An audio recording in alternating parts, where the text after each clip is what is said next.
Hi everyone, it's Val from Victory Stitches, and today I'm going to go through how to cut out your fabric for English paper piecing using a template and without using a template. So let's get started. So first we're going to talk about templates.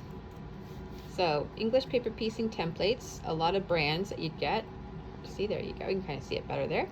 They have the 1/4 inch fold allowance already included. Okay, so you can kind of see through the middle if you're going to fussy cut, and that's your fold allowance along here.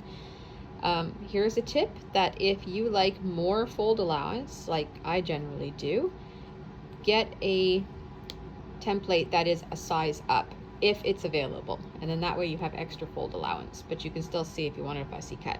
Okay, so these here are the Sue Dally ones, and they have everything on them.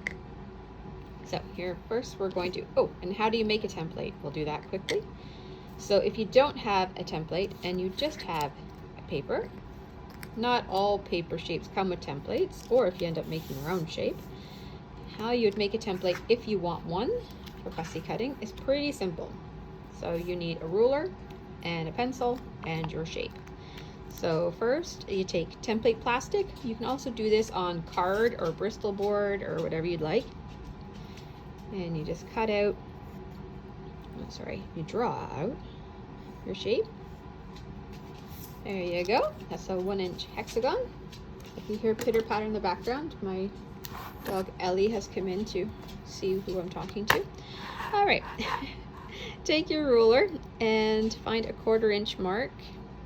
Put it on your line and just draw, and do that for all your sides.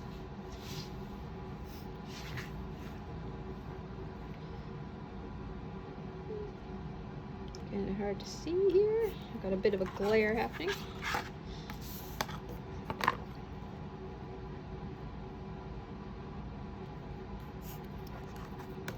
Make nice big lines because you're going to be overlapping, especially when you do something like a hexagon where it's not a nice big square.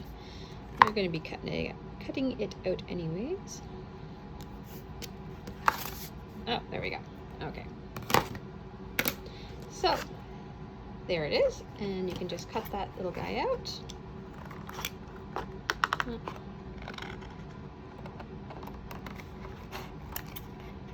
And there you go. You have your own template to use. If you use the clear plastic, you don't have to worry about the middle, as you can see through it, so you can put it on your spot. If you use card, you can just cut out that middle and then you can see. And you can make this fold allowance as big as you want it. Okay, that's a 1/4 inch one, but you can also do a 1/2 inch if you'd like. So that's how you make a template. So if you are using a template, and the first thing you can do is fussy cut. So you find a piece of fabric and you really want to put, something in the middle, and you want to have it nice and centered. So that's when you would use these. They're great. So you put them down, and then you can, some people just rotary cut all the way around. I don't, because you end up cutting into so much fabric that you can use. You can also just trace it out with a pencil, and you can just use a regular pencil because you're cutting on that line and no one's ever going to see that line, and then take it out and cut it out with your scissors. If you are using a template that is bigger than your paper, like I said, I like a larger fold allowance. Wherever I'm going to center it on this flower, and I want to make sure it's actually going to be centered on my little guy there, and there it is. So it'd be perfect, and then proceed and draw it out and cut it out. And that's how you do those guys. You can also do strip cutting. So if you're using a background shade or polka dots, something where you don't have to fussy cut, what you can do, let's see which one, there you go, we'll use this one. Here's my hexagon template, and you cut it to the width of your template like this. So this one here is, I think, 2.5 inches. Yes, 2.5 inch strip. And you can easily just cut. So boom, boom, boom, boom. You can also trace them out if you'd like, and then that way you're just cutting basically these two sides. And you can do a whole length of them. It also works for, well, these ones here are the easiest ones. I'll even cut some out, like, let's go boom and boom. And there's one. And you just flip it around and you just keep going, and then you can get a whole, that way if your project requires you to have a whole bunch, very easy to do in strips. some shapes are a little bit harder to do in strips. So here is a diamond. The same thing would be like for a jewel shape or something. You can do it two ways. You can do it on its side, and so that you can just cut like this. You know, make sure it fits up here, between here and here, and cut here.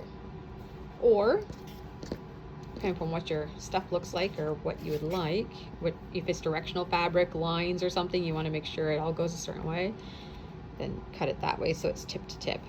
Okay.